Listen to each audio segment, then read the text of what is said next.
Hello everyone, I'm Kathy from House of TOEFL, and this is my second video about quick note-taking. So if you haven't seen my first, please go back and watch that because they go together.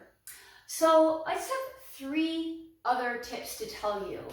And later I'm going to be making videos about how to take notes for specific questions and prompts in the TOEFL. So look forward to those and subscribe to my channel to make sure you don't miss them.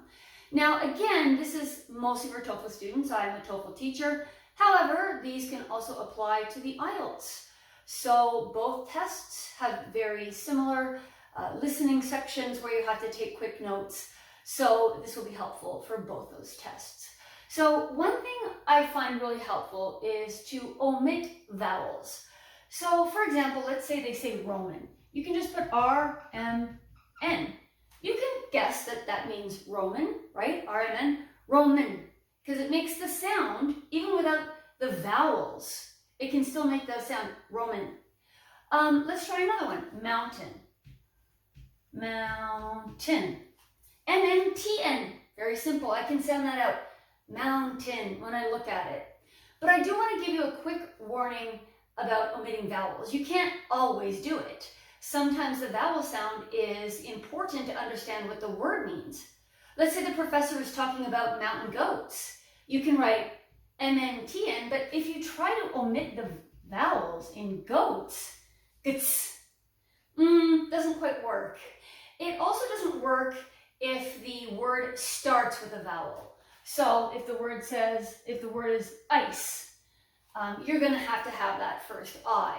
Otherwise, it's a nonsensical word. So it works a lot of the time. It doesn't work all the time. Let's try one more. Government. You can just do this. Government. I can tell what that means. I don't need all the vowels. It speeds it up a little. Tip number 2. Only write half the word. This has been very helpful to me throughout my life. So, going back to government, I just put G-O-V dot, and I know that means government. Education, E-D-U, period. The dot cues my brain that that's not the end of the word. It's helpful for me. University, univ, right? Dormitory, just the dorm, period. All right, so practice that and come up with a list of words that you can cut in half and just practice taking notes doing that. My third is to do not rewrite repeated words. Now, this is especially helpful if the main topic gets repeated over and over again. So let me give you an example. Imagine that there's a lecture about squirrels. So you're taking your notes, and of course, the first time you're going to write the word squirrels, right? But then what I do, if the professor repeats squirrels, squirrels, squirrels, I'll just replace that with an S and a circle.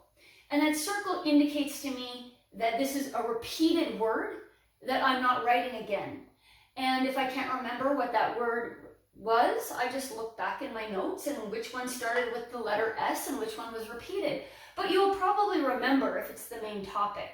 That way you can prevent yourself from writing the same word over and over again. So these are some of the things that have worked for me and have sped up my note-taking. I spent a lot of time in college, so these tricks were always very, very useful. And they're useful when I teach TOEFL and when I take the TOEFL myself and I'm listening to the lectures. These are tricks that I use. So hopefully they'll give you some benefits, and be sure to like, comment, and subscribe to my channel. And as always, good luck on your test. I'm Kathy from House of TOEFL.